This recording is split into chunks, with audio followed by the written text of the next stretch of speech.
मेरा नाम है गजेंद्र सिंह चौहान और सिनेमा जगत में गजेंद्र चौहान के नाम से जाना जाता हूँ। ये सिंह जो है हमारे दादा मुनि अशोक कुमार जी ने कहा था, ये सिंह इसमें से निकाल दो तो हैवी वेट नाम बन जाएगा। तो ये लोगों को मुश्किल से याद होगा, लेकिन याद हो गया तो लोग भूलेंगे नहीं। तो मैंने फिर उस नाम को कंटिन्यू किया। मैंने एम्स से डिप्लोमा इन रेडियोग्राफी किया था और मेरठ यूनिवर्सिटी से बैचलर इन साइंस किया था। मैंने कुछ समय तक एम्स में सीटी स्कैन के ऊपर काम किया था। उन दिनों सीटी स्कैन नया नया था और मैं चंद लोगों में से हूँ जिन्होंने इसकी शुरुआत की थी हिंदुस्तान के अंदर। 76 में पहला सीटी स्कैन इंडिया में आया था, स्वीडन ने डोनेट किया था और उस पर मैंने कुछ वर्षों तक काम किया। 1982 में मैं अपने गांव में, मैं एक छोटे से गांव का रहने वाला हूं। मेरे पूर्वज जो हैं वो सोनीपत राठ धरने से हैं। वो कभी माइग्रेट किए थे दिल्ली में। दिल्ली में एक गांव है करोल बाग कॉन्स्टिट्यूएंसी के अंदर, खामपुर, शादीपुर खामपुर। शादीपुर डिपो तो बहुत मशहूर है, आप लोग सुने भी होंगे, दिल्ली गए होंगे। तो उसी का ट्विन विलेज है ये जो इंडियन एग्रीकल्चर रिसर्च इंस्टीट्यूट है, इसकी आधी ज़मीन हमारे गांव की है, खामपुर गांव की। मैं उस गांव से बिलोंग करता हूं। वहीं पे मैंने स्टडीज़ की और मुझे घर में बिल्लू के नाम से जाना जाता है। ये बहुत कम लोगों को पता है, पहली बार मैं शायद प्रेस के सामने रिवील कर रहा हूँ। मैं घर में सबसे छोटा हूँ, 4 भाई 4 बहनें हैं और पिताजी और माताजी का स्वर्गवास हो चुका है। मुझे जो मेरा जीवन बना है, मुझे लगता है मेरे पिताजी से सारी प्रेरणा मिली है। कहते हैं ना कि father is a hero in a child's life. तो जो भी आज मैं हूँ, मुझे लगता है कि सबसे ज़्यादा योगदान मेरे पिताजी का रहा। वो एक गांव के थे और बहुत पढ़े लिखे नहीं थे, लेकिन उनकी विज़न बहुत कमाल था। आज मैं अगर बैठ के पीछे मुड़ के देखता हूँ तो उस हालात में आदमी का इतना बड़ा विज़न होना मुझे अचंभित करता है आज भी। वो उस वक्त कहा करते थे कि पढ़ो और बढ़ो, ये उनका स्लोगन था। ये तो बाद में सरकार में भी आया और लोगों ने अपनाया भी इसे। मैं बात कर रहा हूँ आज से समझो 65-70 के आसपास की। उनका ये था कि कितनी भी गरीबी हो, इंसान को पढ़ाई का साथ नहीं छोड़ना चाहिए, पढ़ाई ज़रूर करनी चाहिए। मुझे लगता है यहाँ बैठे बहुत सारे लोग भी शायद उससे गुजरे होंगे। 82 में मैं एम्स में स्किट्स किया करता था, प्लेस किया करता था, एंकरिंग करता था, तो आर्ट से बहुत जुड़ाव था। तो वहाँ के प्रोफेसर जो थे, मुझे याद है प्रोफेसर पी.एन. टंडन जो न्यूरो सर्जन थे, हिंदुस्तान के मतलब दुनिया के जाने माने न्यूरो सर्जन होते थे। एक प्रोफेसर R.K. गुलाटिया थे रेडियोलॉजी में, जिस डिपार्टमेंट में खुद भी था। वो मुझे प्रोत्साहित करते थे कि आप मुंबई चले जाओ और एक्टर बन जाओ। और एक दिन ऐसा हुआ कि हमारे एक साथी थे, उन्होंने मुझसे कहा कि एक प्रोफेसर रोशन तनेजा साहब हैं जिन्होंने का एक्टिंग स्कूल चलता है मुंबई में, क्योंकि उस वक्त एक्टिंग क्लासेस FTI में बंद हो चुकी थी। 1976 में बंद हुई थी और 1998 में शुरू हुई थी। तो ये जो दौर था जिसमें मैं था 82 का, उसमें एक्टिंग क्लासेस FTI में नहीं चलती थी। तो तनेजा साहब ने अपना इंस्टीट्यूट खोला हुआ था, एक्टर स्टूडियो, मुंबई में, और उसका वो सिलेक्शन करने के लिए पूरे देश में भ्रमण करते थे। तो दिल्ली चैम्फोर्ड क्लब में उनकी अगले दिन जो है ये इंटरव्यू था। तो मैंने भी अपने आप को शीशे में देखा कि मैं हीरो बन सकता हूँ कि नहीं बन सकता हूँ। अपने आप को तराशा, कई बार सोचा जाऊँ, कई बार सोचा नहीं जाऊँ। फिर आखिर में डिसाइड किया कि चलो एक और फील्ड अपने को अगर चुनौती के तौर पे मिलती है तो जाते हैं। तो मैं चैम्फोर्ड क्लब में चला गया। वहाँ करीब 200-250 लड़के लड़कियाँ आए हुए थे। जब रोशन तनेजा साहब अंदर से हॉल में आए, उन्होंने देखा, पता नहीं शायद मेरी किस्मत बदल रही थी, उन्होंने मुझे स्पॉट किया सिर्फ 250 में से और बोले कि आप अंदर आ जाइए। मुझे अंदर बुलाया और मेरा ऑडिशन लिया उन्होंने। एक माँ बेटे का सीन था, वो मुझसे करवा के देखा और उन्होंने मुझसे कहा कि आप मुंबई आ रहे हैं, जैसे आजकल प्रोग्रामों में आप देखते हैं। और 250 में से मैं अकेला सेलेक्ट हुआ था उस वक्त। उसके बाद उन्होंने सबके लिए, और मुझे टेलीग्राम आया मुंबई से कि यू हैव बीन सेलेक्टेड, आप मुंबई आ जाइए। अब जद्दोजहद शुरू हो गई कि घर वालों को क्या बोलूं। तो घर वालों को ये बोल के गया कि मैं 1 साल का कोई स्टडी का कोर्स करने जा रहा हूँ। नौकरी छोड़ के जाना, नौकरी छोड़ के जाना, उस वक्त नौकरी की बहुत अहमियत होती थी। कोई भी पिता ये नहीं चाहता था कि एक रनिंग नौकरी, एम्स की नौकरी, और बड़ी एक्सक्लूसिव नौकरी थी, क्योंकि मेरे पास बहुत वीआईपी क्लाइंटेज थी उस वक्त। लेटेस्ट टेक्नोलॉजी थी, और आज के दौर के भी कुछ नेताओं की मैंने सीटी स्कैन उस वक्त किए। मिसेज इंदिरा गांधी का किया, नीलम संजीवा रेड्डी साहब का किया, जगजीवन राम जी का किया, माननीय सोनिया गांधी जी का किया। तो ऐसे एक बहुत लंबी कतार है, क्योंकि एक ही प्लेस था हिंदुस्तान के अंदर जिस पे सीटी स्कैन अवेलेबल था। एनीवे, मैं मुंबई डिसाइड किया फाइनली कि 1 जुलाई 1982 को मैंने दिल्ली छोड़ा और मुंबई पहुंचा, और मुंबई के बारे में जो सुना था वो एकदम उल्टा पाया। मुंबई के नाम से वैसे भी बाकी हिंदुस्तान के लोग थोड़ा घबराते हैं कि मुंबई जाते हुए, लेकिन मुंबई एक बहुत ईमानदार शहर है। जो लोग काम के प्रति अपनी वफादारी दिखाते हैं उनके लिए सबसे बढ़िया जगह मुझे मुंबई लगी। और मैंने एक्टिंग क्लासेस ज्वाइन की। जो सबसे बड़ी समस्या मुंबई आती है हमारे नए कलाकारों को भी, रहने की जगह। एक तो वो कॉस्टली बहुत होती है और फिर मिलती नहीं है। फिर आजकल वो एक समस्या नई बदल गई है, जिसके ऊपर मैंने एसोसिएशन में रह के भी बहुत काम किया है। नए लोगों को, बैचलर्स को एकोमोडेशन नहीं देते हैं।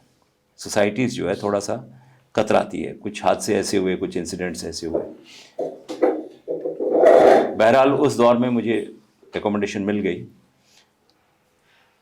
और उस एकोमोडेशन ने मेरा बहुत साथ दिया। आप उसका अगर रेट सुनेंगे तो अचंभित हो जाएंगे। मुंबई जैसे शहर में एक कमरे में 3 लड़के रह रहे हैं, और पूरे कमरे का किराया 400 रुपया 6 महीने का है। वो भी 6 महीना 66 रुपया महीना पड़ता था मुझे, और डिपॉजिट सिर्फ 50 रुपया था। पर 82 में 50 रुपये की भी बहुत कीमत होती थी। मुझे याद है 500 रुपये में महीना चलता था मेरा। स्ट्रगल शुरू हुआ। एक्टिंग कोर्स तो कर दिया। मेरे बैच में गोविंदा था, चंकी पांडे था, आदित्य पंचोली था, साहिल चड्डा था, निखिल विनय का, विनय तिवारी उसका नाम है, म्यूज़िक डायरेक्टर था वो, बाद में म्यूज़िक डायरेक्टर बना निखिल विनय। मैं था, और बाकी 15 लोग थे हम लोग। 3 लड़कियां थी, 12 लड़के थे। ज़्यादा मशहूर नहीं हो पाए। उसके बाद दौर शुरू हुआ स्ट्रगल का, और स्ट्रगल भी ऐसा, एक ऐसे अनजाने शहर में कभी कभी ऐसी सिचुएशन फेस की कि आप अनजाने शहर में हैं, कोई आपको जानता नहीं है, आपकी जेब में पैसे नहीं है, रहने की जगह नहीं है। तो इस चुनौती को कैसे पार किया जाए। बहरहाल उन सारी चुनौतियों से लड़ते हुए, जहाँ सोने की जगह मिली वहाँ सो गए, जहाँ खाने की जगह मिली वहाँ खा लिया। उस वक्त 2 रुपये में पेट भर थाली मिलती थी। और एक जगह तो ऐसी थी, मुझे याद है, हमारे अंधेरी में मैं रहता था, अभी भी अंधेरी में ही रहता हूँ मैं। 2.25 रुपये की थाली मिलती थी, और वहाँ से बांद्रा 8 किलोमीटर है, वहाँ 2 रुपये की मिलती थी। तो हम लोग 8 किलोमीटर पैदल जाके 2 रुपये की 25 पैसे बचाने के लिए 8 किलोमीटर पैदल जाते थे और 8 किलोमीटर पैदल आते थे। बहरहाल वो सब चुनौतियाँ, क्योंकि एम कुछ और था। फिर उस दौरान मुझे लगा कि घर से पैसा मंगाना जो है, मैं ये नए कलाकारों के लिए एक संदेश दे रहा हूँ इस माध्यम से, कि जब तक आप घर से पैसा मंगाएंगे आप स्ट्रगल नहीं कर पाएंगे। क्योंकि आपको कहीं ना कहीं ये एहसास होना चाहिए कि जो करना है मुझे करना है, क्योंकि घर वाले कब तक साथ देंगे। एक समय के बाद आपकी हिम्मत टूट जाती है। कला से आप जुड़े हुए हैं, आपका परिवार पता नहीं जुड़ा हुआ कि नहीं जुड़ा हुआ। तो इस चुनौती को पार करने के लिए मैंने पार्ट टाइम जॉब शुरू किया।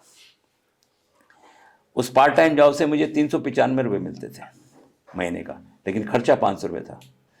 तो अपने खर्चे को हमने 395 रुपये में समेटा, और शाम को 7 से 10, जहाँ इंडस्ट्री बंद हो जाती है, उस टाइम काम करके अपने आप को संभाला। और ये सिलसिला करीब करीब 4-4.5 साल चलता रहा। लेकिन इसी बीच मुझे काम मिलना शुरू हो गया। मैं शायद उन सौभाग्यशाली कलाकारों में से हूँ जिसको वेरी फर्स्ट डे से काम मिलना शुरू हुआ। छोटे छोटे रोल, छोटी छोटी फिल्में उन दिनों बहुत बनती थी, और 83 से ही मुझे काम मिलना शुरू हुआ। कुछ ऐड मिल गई, उससे थोड़ा पैसा मिल गया। कुछ सीरियल मिल गए। सूरज बढ़ जाती है उस वक्त क्लैपर बॉय थे, और मैंने उनका एक सीरियल किया था पेइंग गेस्ट, दूरदर्शन पे दोपहर को 12 बजे आता था। उससे मेरी एंट्री शुरू हुई इंडस्ट्री में। उसका मुझे याद है 101 रुपया मिला था, और उसी दौरान एक ऐड मिली, उस प्रोड्यूसर ने भी मुझे 101 रुपया दिया और 100 रुपया उधार दे लिया मुझसे उसे। तो ये सब चुनौतियाँ होती हैं। 101 रुपया दिया और मुझे बोला अरे यार ऑटो में जा रहे हो, मैं छोड़ देता हूँ तुमको। फिर आधे रास्ते बोला यार 100 रुपया उधार देना, तो मेरे से 100 रुपया उधार ले लिया, 1 रुपया मेरी जेब में रह गया। बहरहाल उसने स्कूटर में मुझे छोड़ दिया आधे रास्ते। ये सब चुनौतियाँ थी, इनको हम आज हंसी के रूप में सोच सकते हैं, लेकिन जब गुजरती है तो वो ही जानता है। बहरहाल उन चुनौतियों को मैं अपने आप को उन लोगों में मानता हूँ जो हिम्मत नहीं हारता, कभी भी डरता नहीं हूँ, because I have nothing to lose in life. जो मिला वो प्लस ही था, क्योंकि स्ट्रगल 0 से शुरू किया था, इसलिए जो मिलता चला गया। 5% मिला तो प्लस 5% हो गया, 10% मिला तो 10%। फिर बासु चटर्जी साहब के सीरियल आए, रजनी, दर्पण, इनमें सब में काम मिलना शुरू हो गया। वहाँ उस वक्त मिलता था 500 रुपया एक एपिसोड का, तो वहाँ से रनिंग शुरू हुई। फिर मनोहर कहानी आई, फिर एक बड़ा सीरियल मिला आप ही के हरियाणा क्षेत्र के रंजन, क्या नाम है पूरा, राकेश, शशि रंजन। तो उनका और मेरा पैरेलल रोल था एयर हॉस्टेस सीरियल में 86 में। फिर अदालत आया धीरज कुमार साहब का, उसमें काम मिला। फिर बादशाह जफ़र आया BR का, उसमें काम मिला। फिर इसी दौरान कुछ 20-25 फिल्में मुझे मिली, और 1986 में एक इम्पार्ट टैलेंट कॉन्टेस्ट हुआ, Indian motion pictures producers association. उस वक्त वो नए कलाकारों को खोज रहे थे, क्योंकि इंडस्ट्री में क्या हो गया था, जो बड़े स्टार थे वो बहुत पैसा लेने लगे थे। तो उन्होंने कहा नए फेसेस लेके आते हैं। ऐसी एसोसिएशन समय समय पे करती रहती है। जैसे एक यूनाइटेड प्रोड्यूसर्स कॉम्पिटिशन होता था, जिसमें राजेश खन्ना साहब आए थे, धीरज कुमार साहब आए थे। तो इम्पा ने भी पहली बार जो है एक ऐसा कंपटीशन किया जिसको मैंने टॉप किया। मेरा पहला नंबर था उसमें, और उसके बाद मैंने 27 दिन में 34 फिल्में साइन की एज ए लीड। मुझे याद है अप्रैल 86 था ये फरवरी में एग्जाम ये हुआ था कंपटीशन, मार्च में रिजल्ट आया, और अप्रैल में मेरे यहाँ प्रोड्यूसर्स की लाइन लग गई। उस साइनिंग अमाउंट से मैंने पहला फ्लैट खरीदा। मुझे लगा कि अगर मुंबई में अपनी रहने की जगह नहीं बनी तो सारी ज़िंदगी तकलीफ में गुजरेगी। तो 1,31,000 इकट्ठा हुआ, जिसमें से 1.25 लाख रुपए का मैंने पहला फ्लैट खरीदा। आज 1.25 लाख रुपए में शायद मेंटेनेंस ही जाती है। तो उस वक्त मैंने पहला फ्लैट इतने में खरीदा, और वहाँ से फिर स्ट्रगल आगे बढ़ा।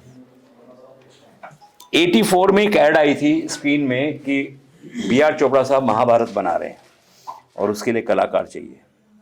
हमने भी अप्लाई किया, उसमें लाखों लोगों ने अप्लाई किया। उसमें से कुछ लोग शॉर्ट लिस्ट हुए, जिसमें 8,000 लोग थे फाइनली। उस 8,000 में से फिर शॉर्ट लिस्ट हुए, 3,000 रह गए, 3,000 से 1,500 रह गए। वो सबके ऑडिशन होते चले गए, शॉर्ट लिस्ट होते चले गए। और मुझे याद है अभी तक, जब फाइनल लिस्ट बनी थी तो सबसे पहला नाम गजेंद्र चौहान लिखा था फॉर कृष्ण। सबसे पहले मैं कृष्ण के रोल के लिए सिलेक्ट हुआ था। ये मीडिया में उसमें भी है, गूगल में भी गई। लेकिन वो महाभारत डिले हो गई कुछ साल।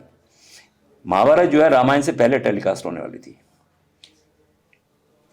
रामायण आई 24 जनवरी 87 को टेलीकास्ट शुरू हुआ, और महाभारत का पहला एपिसोड शूट हो चुका था 7 जुलाई 86 को। उस वक्त मैं कृष्ण के रोल के लिए था वहाँ पे। लेकिन जैसे डिले हुई तो हमको काम तो चाहिए, तो मुझे मौका मिल गया। उषा खन्ना जी एक म्यूज़िक डायरेक्टर हैं, उनके घर पे एक मलयालम प्रोड्यूसर से, और मैं मलयालम फिल्मों की तरफ मुड़ गया। और मैंने पहली मलयालम फिल्म की जो 100 डेज़ हिट हुई। और साउथ में यू आर नोन बाई कि आपकी पिछली फिल्म कितनी चली है। पहली फिल्म चली 100 डेज़, उसके बाद दूसरी फिल्म का ऑफर हुआ, वो हुई सिल्वर जुबली, तीसरी मिली सिल्वर जुबली, चौथी मिली सिल्वर जुबली, पांचवी मिली गोल्डन जुबली। ऐसे करते करते करते मैंने 23 फिल्में मलयालम में की, जिससे कुछ धनराशि भी मिली, थोड़ा बैलेंस होना शुरू हो गया।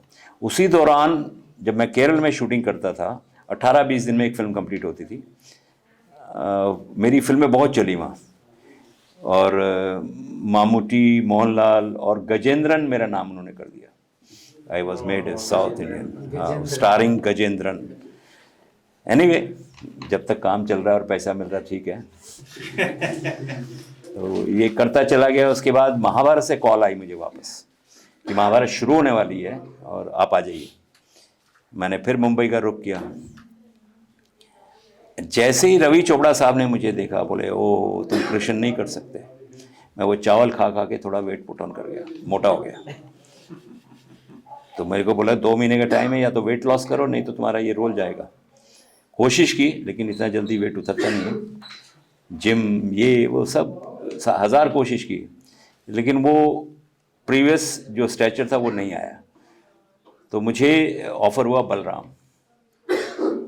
Balram I was not interested actually, but फिर भी मुझे बुला के वो कॉन्ट्रैक्ट कर दिया गया। पर मैंने बार बार यही कहा कि मैं बलराम, मैंने पूरी तैयारी जो है कृष्ण के पॉइंट ऑफ व्यू से की हुई है,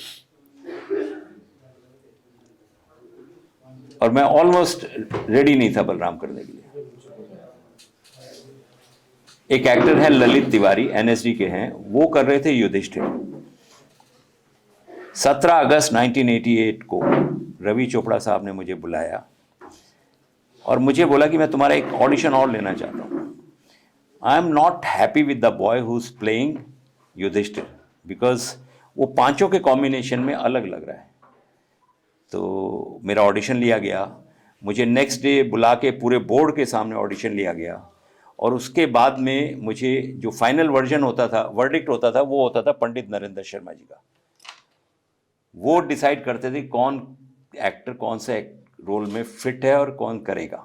ये चोपड़ा साहब जो है पंडित नरेंद्र शर्मा जी के फाइनल वर्जन को मानते थे, उनका जो डिसीजन होगा।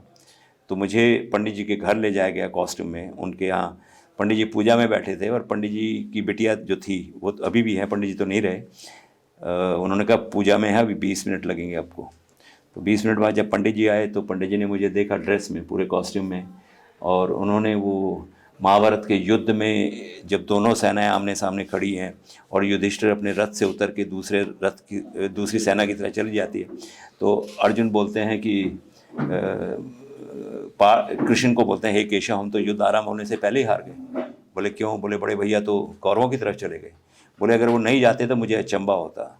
वो कोई भी काम बड़े के आशीर्वाद के बिना नहीं करते हैं, ये उनका किरदार है, उनका कैरेक्टर है। तो ये पूरी कहानी सुनाने के बाद में उन्होंने मुझे देखा और कहने लगे यही है मेरा युधिष्ठिर। यहाँ कहानी कैरेक्टर के सिलेक्शन की ख़त्म हुई और 28 अक्टूबर 1988 को मेरी शूटिंग शुरू हुई। कहानी ही यहाँ से शुरू हुई, ये कहना चाहिए। खत्म तो सिलेक्शन का, चयन का पीरियड यहाँ ख़त्म हुआ और यहाँ से शूटिंग शुरू हुई। और महाभारत का टेलीकास्ट जो है 2 अक्टूबर 88 को शुरू हुआ था और 8 जुलाई 90 तक चला, पौने 2 साल करीब, 1 साल 10 महीना। एंड आई थिंक मेरे नहीं बल्कि सब कलाकारों के, सब टेक्नीशियंस के जो महाभारत से जुड़े थे, उनके लाइफ का वो गोल्डन पीरियड। हम लोगों ने एक परिवार की भांति, और उसमें सबसे ज़्यादा श्रेय जाता है रवि चोपड़ा साहब को, डायरेक्टर साहब को। वो हमारे साथ मिल के चले, जहाँ आर्टिस्ट रहे वहाँ वो रहे, जो आर्टिस्टों ने खाया वो उन्होंने खाया। जो एक इंस्पिरेशनल मूव था वो डायरेक्टर साहब का था, और उन्होंने टीम को ऐसे जोड़ के रखा, जिस एक्टर की शूटिंग नहीं है उसको भी सेट पे आना है। ऐसा नहीं कि आप आराम करेंगे और दोपहर का खाना उनके साथ खाना है, नहीं तो 100 रुपया फाइन। ये 100 रुपये फाइन का उन्होंने सिस्टम बनाया हुआ था, और सेट पे बाहर के जूते अलाउड नहीं थे, उसका 100 रुपये फाइन, जो बाहर के जूते पहन के आएगा। तो इस तरह की छोटी छोटी जो बातें होती है ना, उससे चार्ज अप रहता है सिस्टम। बहरहाल महाभारत हिट हो गई। हमें करीब 6 महीने के बाद पता चला, मुझे करीब 2-3 एपिसोड के बाद पता चला कि कुछ हो रहा है। वो इस तरह से कि मेरे पास एक मोटरसाइकिल हुआ करती थी और मैं मोटरसाइकिल पे शूटिंग पे जाता था, क्योंकि मेरा स्ट्रगल का दौर चल रहा था, धीरे धीरे डेवलप हो रहा था। भाई सारी कहानी के बाद मैं कह सकता हूँ कि I am a self made man. जो कोशिश की मैंने की, परमात्मा मेरा साथ देता चला गया। बाकी मेरा कोई गॉडफादर फिल्म इंडस्ट्री में नहीं कि जिसने मेरे पीठ पे हाथ रखा और कहा हो कि चल मैं तेरा साथ देता हूँ, क्योंकि मैं एक ऐसी जगह से आया था जहाँ फिल्म का कोई नाता नहीं था। मैं शूटिंग फिल्म सिटी जा रहा था, एक सिग्नल के ऊपर सुबह का वक्त था, मैं खड़ा था और एक गाड़ी आके रुकी और उसमें कुछ लोग थे और उन्होंने अचानक मुझे देख के चले, क्योंकि वहाँ हेलमेट का सिस्टम नहीं था तब। मुझे देख, ए युधिष्ठिर युधिष्ठिर युधिष्ठिर। तो पहली आइडेंटिफिकेशन का जो मार्क था मुझे लगा कि लोग पहचानने लगे हैं और सीरियल में कुछ बात हुई है, कुछ सीरियल लाइक किया जा रहा है, क्योंकि हम लोग सुबह घुसते थे और रात तक जो है स्टूडियो के अंदर रहते थे। अच्छा, आप लोग तो को पता नहीं था? हमें ये पॉपुलैरिटी का पता ही नहीं चला एक्चुअली। डेली शूटिंग होती थी, डेली शूटिंग होती थी, संडे को छुट्टी होती थी। डेली टेलीकास्ट है नहीं, डेली कहाँ टेलीकास्ट होता, तब तो वीकली होता था ना। तब देखिए, तब 4-5 दिन जाते थे एक एपिसोड। हाँ वही मतलब था। हाँ, वो वीक निकल जाता था, क्योंकि फिर हमको डबिंग करनी पड़ती थी। संडे को छुट्टी होती थी, लेकिन सैटरडे नाइट इतनी लेट होती थी कि आप सुबह जब टेलीकास्ट हो रहा, हम सब सोए होते थे। हमने कभी टेलीकास्ट में शायद ही मैंने देखा हो एपिसोड, क्योंकि हम डबिंग में देख लेते थे एक्चुअली। हमें पता था कि क्या आएगा, वो 2 महीना एडवांस में चलते थे हम लोग। जो चीज़ पब्लिक 2 महीने बाद देखती थी, हम पहले देख चुके होते थे। तो ये जो पॉपुलैरिटी का चार्ट है, यहाँ से एहसास हुआ कि एक पहचान शुरू हुई है और वो बढ़ती चली गई। फिर कुछ करीब 5-6 महीने बाद शोज़ आने शुरू हो गए, लोग बुलाने लगे कार्यक्रमों में, यहाँ ये। फिर मीडिया बहुत एक्टिव हो गया सेट के ऊपर, फिर इंटरव्यूज छपने लगे। फिर वो प्रिंट मीडिया बहुत एक्टिव था तभी, सोशल मीडिया तो था ही नहीं, तो प्रिंट मीडिया के मोबाइल था नहीं, तो जो फोटोग्राफर आते थे सेट पे वही फ़ोटो खींच के वही छपाते थे और वही हम तक पहुंचता था मटेरियल। ये महाभारत का दौर। इसके बाद महाभारत के बाद करीब 8 महीने तक मुझे काम नहीं मिला। लोग प्रोड्यूसर डायरेक्टर ये सोचते रहे कि इनको कहाँ प्लेस किया जाए, और 8 महीने के बाद मुझे ये लगा कि सिर्फ फिल्मों का ना झुकाव होके सीरियल भी किए जाए।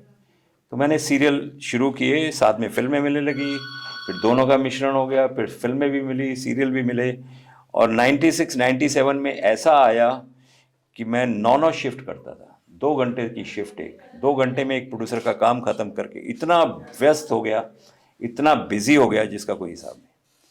फिर ऐसा दौर आया कि मैं डे बेंगलोर में करता था, नाइट मद्रास में करता था, अगले दिन बॉम्बे होता था, फिर दिल्ली शो कर रहा हूँ, फिर मद्रास वहीं शूटिंग, आधा सामान वहाँ पड़ा हुआ है, आधा सामान वहाँ पड़ा हुआ। इतना बिजी दौर मैंने देखा है, पर वो जोश जो है वो कम नहीं हो रहा था।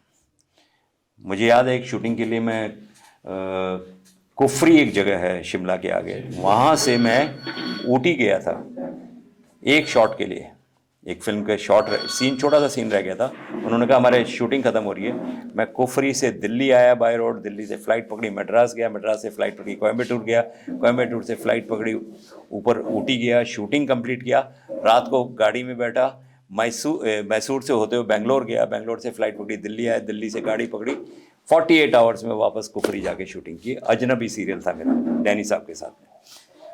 ऐसा दौर भी आया जहाँ काम नहीं था और जहाँ इतना काम आया। कमिटमेंट, वो कमिटमेंट की बात होती है। लोग अक्सर कहते हैं कि हार्ड वर्क हमेशा पेज करता है, मुझे थोड़ा सा उसमें एडिशन करना है कि hard work with honesty page you. उसमें जितनी ईमानदारी की मिठास डालोगे ना, वो आपको कभी पीछे नहीं हटने देगा। फिर 2004 में मैं पॉलिटिकली इंक्लाइंड था, तो 91 से मैं पार्टी के लिए काम कर रहा था, और एक दौर आया कि मुझे आदरणीय अटल जी ने कहा कि पार्टी में सामने आके काम करो। प्रमोद महाजन जी मुझे लेके दिल्ली पहुँचे, पार्टी ज्वाइन कराई, और फिर मैंने पार्टी के लिए काम कर ही रहा था बैकग्राउंड में, पर फिर फ्रंट पे आके काम करना शुरू किया, क्योंकि वो विचारधारा जो है मुझे अच्छी लगती थी। और मैंने बीजेपी के लिए पिछले 13-14 साल, 91 से 2004, 2004 से आज तक लगातार काम करता रहा। फिर जो जिम्मेदारी पार्टी में, मैं नेशनल कन्वीनर रहा कल्चरल का 6 साल, उसके बाद मैं राष्ट्रीय कार्यकारिणी में रहा 2 टर्म, 6 साल उसमें रहा, 3-3 साल का। और फिर एक दिन ऑफ़र आया FTI चेयरमैन, वो दौर तो सबको याद होगा, FTI चेयरमैन रहा। लेकिन FTI में मुझे एक ही चीज़ है, और सबसे शिकायत है मीडिया के दोस्तों से आज तक है वो, और बड़े मीडिया हाउसेस से भी और छोटे वालों। जब मेरा विरोध किया तो सब ने किया, लेकिन जब मैंने अच्छा काम किया किसी ने लिखा नहीं। मैंने वो ऐतिहासिक काम किए हैं जो 1960 से पेंडिंग थे, वहाँ जो 20-20 साल से पेंडिंग थे। 1960 से अब तक किसी भी चेयरमैन ने ये ध्यान नहीं दिया था कि ये डिप्लोमा होता है, ग्रेजुएशन के बाद एडमिशन होता है, तो इसको मास्टर डिग्री क्यों नहीं दी जाती? मैंने 27 दिन में उसको मास्टर डिग्री में कन्वर्ट कराया। ये मेरा सबसे बड़ा मास्टर स्ट्रोक था। उसके अलावा बहुत सारे काम थे, हॉस्टल के काम थे, कैमरास के काम थे, जो छोटे छोटे CCTV होता है, डिसिप्लिन होता है, उसके स्टैचूज बनाना। आप उसका असर ये देखेंगे, हमारे आदरणीय राहुल गांधी जी भी मेरे विरोध में गए थे। मैंने उनको कई बार मीडिया के माध्यम से इनवाइट किया कि आप आके देखिए। अभी आप जब जिस व्यक्ति का विरोध करते हैं तो आप उसका काम भी तो देखिए कभी जाके। केजरीवाल साहब ने मेरा विरोध किया, मैं उनको सबको मीडिया के माध्यम से कई बार इनवाइट किया, आज तक कोई नहीं गया वहाँ। आज तक आवाज़ भी नहीं आई वहाँ से, क्योंकि जिन बच्चों के काम ड्यू थे, एक्चुअली मैं ये ऑन रिकॉर्ड बोल रहा हूँ कि वहाँ बच्चों का कसूर था ही नहीं, वहाँ पूरे सिस्टम का रिकॉर्ड ख़राब था, क्योंकि ना तो उतना स्टाफ था। मतलब जब मैंने ज्वाइन किया ना डीन था फुल फ्लैश, ना रजिस्ट्रार था, ना डायरेक्टर था। ये तीनों अपॉइंट किए 1 हफ्ते के अंदर अंदर। उसके बाद 2 साल जीरो पीरियड था वहाँ पे। 14 और 15 में वहाँ एडमिशन ही नहीं हुआ। कैन यू बिलीव, इतना ब्रांडिंग इंस्टीट्यूट जिसमें एक भी एडमिशन ना हो। 16 में मेरे लिए चैलेंज था, मैंने 7 जनवरी 16 को ज्वाइन किया था। 1 अगस्त 16 को मैंने टीवी और फिल्म दोनों कोर्सेज शुरू कराए ऑन टाइम, और आज एकदम कुछ भी लैग बिहाइंड नहीं है, सबके कोर्सेज कंप्लीट कराए। पहले तो उनके डिप्लोमास कंप्लीट कराए, 2007 और 2008 से बैठे हुए थे, पिछले 8-8 साल से वो पेंडिंग थे। लेकिन किसी मीडिया हाउस ने मेरी ये तारीफ नहीं लिखी कभी भी कि हाँ भाई गजेंद्र चौहान ने उस चैलेंज को लिया और उसको पूरा करके दिखाया।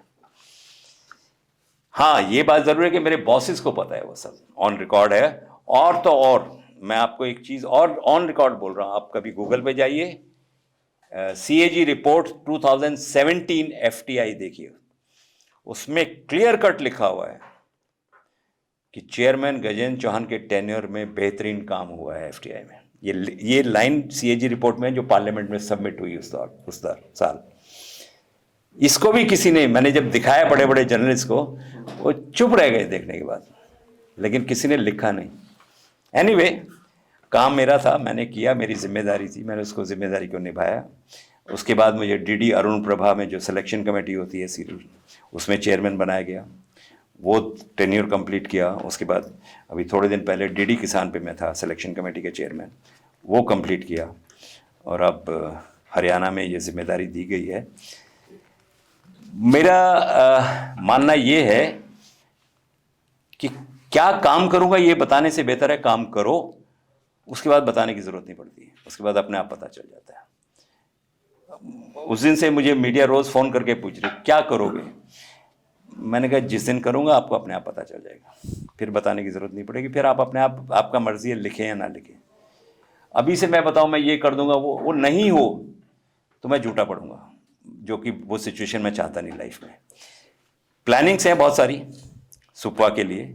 एक ऐसा इंस्टीट्यूट है जो मैंने पहले दिन ये भांप लिया कि यहाँ टैलेंट बहुत है, यहाँ पोटेंशियल बहुत है।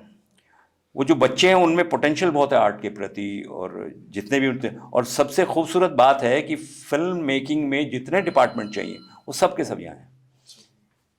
नहीं तो वरना फिल्म मेकिंग के सिनेमेटोग्राफी होता है, डायरेक्शन होता है, एडिटिंग होता है, एक्टिंग होता है, ये होते हैं।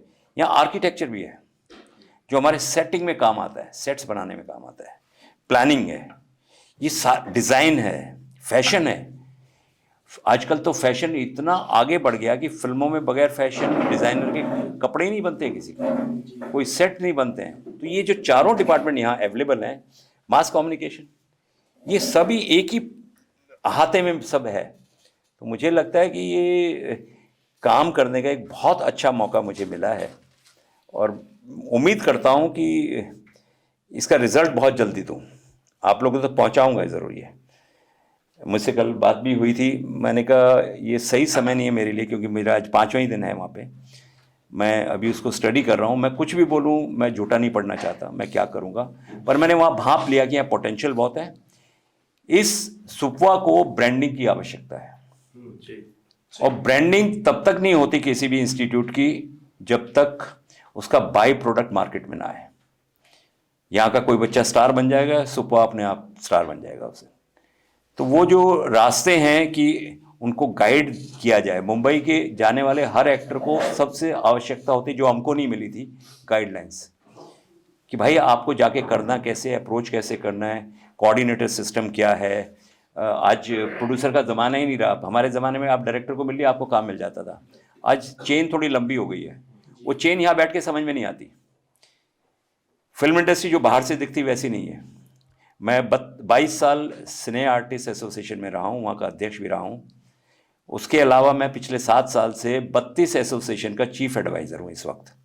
Federation of western India cine employees जो है, जिसके अंडर 32 एसोसिएशन है मुंबई में, उसका चीफ एडवाइज़र हूँ।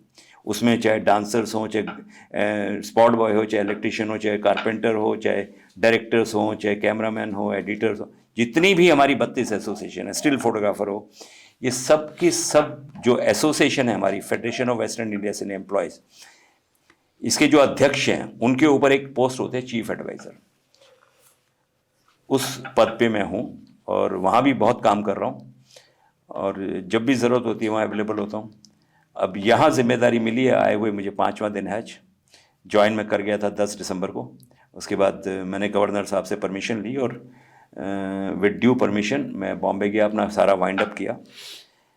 बस ये रहेगा कि थोड़े दिन मुझे एक्टिंग करने का मौका नहीं मिलेगा, क्योंकि समय यहाँ ज़्यादा देने का मेरा विचार है।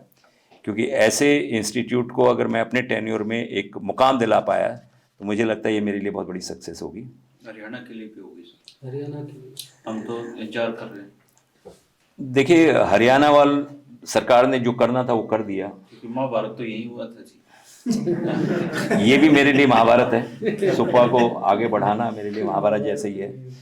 और युधिष्ठिर ने हमेशा कहा है कि ये कुरुक्षेत्र नहीं, ये धर्म क्षेत्र है। तो हाँ, धर्म क्षेत्र मतलब हमको अपना कर्तव्य निभाना है, तो ड्यूटी निभाना जो है धर्म क्षेत्र में सबसे जैसे आपने महाभारत की, तो आपकी पूरी जिंदगी का सबसे, ये जो 2 साल हैं आपके, ये मेरे ख्याल से उस पूरी जिंदगी पे भारी पड़ते होंगे जो महाभारत का दौर था। तो इसका आपके व्यक्तिगत जीवन में इस चीज का क्या फर्क पड़ा? ये सवाल किसी और ने भी कल परसों ही पूछा। इसका ऐसा है, ये मैं कहूँगा कि जो युधिष्ठिर के कैरेक्टर में चीज़ें थी वो शायद मेरे परिवार में पहले से थी। शायद उसीलिए परमात्मा ने मुझे वहाँ तक, उस रोल तक पहुँचाया। हमारे फादर को भी झूठ और चोरी से बहुत नफरत है। वो बोलते थे खाने को ना मिले लेकिन ईमानदारी का साथ नहीं छोड़ना चाहिए। मैंने ज़िंदगी में इसको अपनाया है और मैंने अपने सोशल मीडिया में लिखा, my honesty is not for sale. मेरी ईमानदारी बिकाऊ नहीं है। तो मैं इसका दामन थाम के रखता हूँ, कितने भी अच्छे या बुरे दौर से गुजरूँ। ये कहने के लिए बहुत आसान है, लेकिन लाइफ में ऐसी सिचुएशन होती है जहाँ आपको बेईमानी की तरफ मुड़ना पड़ता है। लेकिन अगर आप अड़ गए तो ईमानदारी आपको बहुत आगे लेके जाती है। तो मेरी ज़िंदगी का मोटो ये है, यूएसपी है ये मेरी। ये मेरे बड़े नेताओं ने, मेरे बॉसेस ने, सब ने आप आजमा लिया है मुझे, और उनको ये पता है कि ये आदमी जो है इस पे नहीं झुकेगा चाहे कुछ हो जाए। एक चीज और पूछना चाहता हूँ सर आपसे कि आप, जैसे मैं आपसे कई साल पहले भी मिला था जी, और आज भी जैसे मिल रहे हैं, तब आपके साथ है ना कंट्रोवर्सीज नहीं थी। जब से आप पॉलिटिकल लाइफ में एक्टिव हुए हैं, आपके नाम के साथ इतनी कंट्रोवर्सीज हैं। आप कुछ लिख देते हैं, आप कहीं जाते हैं, वहाँ कंट्रोवर्सीज खड़ी हो जाती हैं। तो ये कंट्रोवर्सीज क्यों होती हैं आपके नाम पे?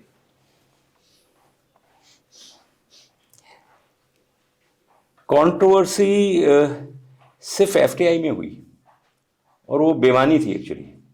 ये आपके कुछ ट्वीट में चर्चा में रहे हैं। ट्वीट्स मेरे बहुत बोल्ड होते हैं और सच्चाई के होते हैं।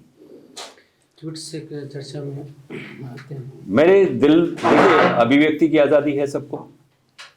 मेरे दिल और दिमाग में जो आता है मुझे कहने की इजाज़त है, उसको मैं लिखता हूँ।